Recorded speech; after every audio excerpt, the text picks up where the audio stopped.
ভাবুন তো, যদি হঠাৎ করেই চাঁদ পৃথিবীর কাছে চলে আসে তাহলে কি হবে? আপনার মনে হতে পারে, আরে বাহ, চাঁদ তো অনেক সুন্দর, কাছে এলে আরও ভালোভাবে উপভোগ করা যাবে। কিন্তু আসল সত্য হলো, এটা মোটেও সুন্দর কিছু হবে না, বরং হবে ভয়ঙ্কর দুঃস্বপ্নের মতো। 1. মহাসাগরে তাণ্ডব। চাঁদ যত কাছে আসবে, সমুদ্রের জোয়ার ভাটা তত ভয়ঙ্কর হবে।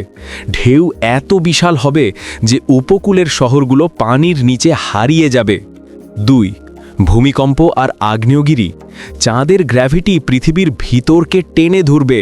প্রচণ্ড ভূমিকম্প আর ঘুমিয়ে থাকা আগ্নেয়গিরিগুলো একে একে জেগে উঠবে। 3.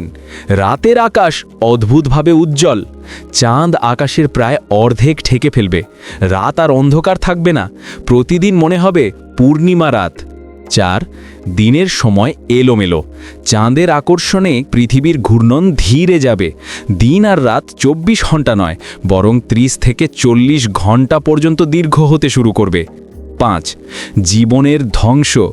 এভাবে চলতে থাকলে পৃথিবীর জলবায়ু ভেঙে পড়বে, খাদ্য উৎপাদন বন্ধ হবে, কোটি কোটি প্রাণী বিলুপ্ত হবে, আর মানুষ টিকে থাকতে পারবে না। তাহলে বন্ধুরা, চিন্তা করে দেখুন, মহাবিশ্বে কোটি কোটি গ্রহ উপগ্রহের ভিড়ে আমাদের এই চাঁদের সামান্য অবস্থানটাই মানুষের জীবনে কতটা গুরুত্বপূর্ণ। একটু এদিক ওদিক হলে সব কিছু ধ্বংস হয়ে যেতে পারে। তাহলে কি মনে হয় না সূর্য, চাঁদ আর পৃথিবীর এই নিখুঁত হিসাব নিকাশটা এমনি এমনি হয়েছে? না, এর পেছনে আছেন সেই মহান পরিকল্পনাকারী আল্লাহ। তাই আসুন আমরা সবাই তার ভয় করি, তার ইবাদত করি। এটাই আমাদের জন্য সত্যিকারের মঙ্গল। ভিডিওটি ভালো লাগলে একটি লাইক দিন, আর নিয়মিত এরকম মজার ইনফরমেটিভ তথ্য পেতে আমাদের চ্যানেলটি সাবস্ক্রাইব করে পাশে থাকুন।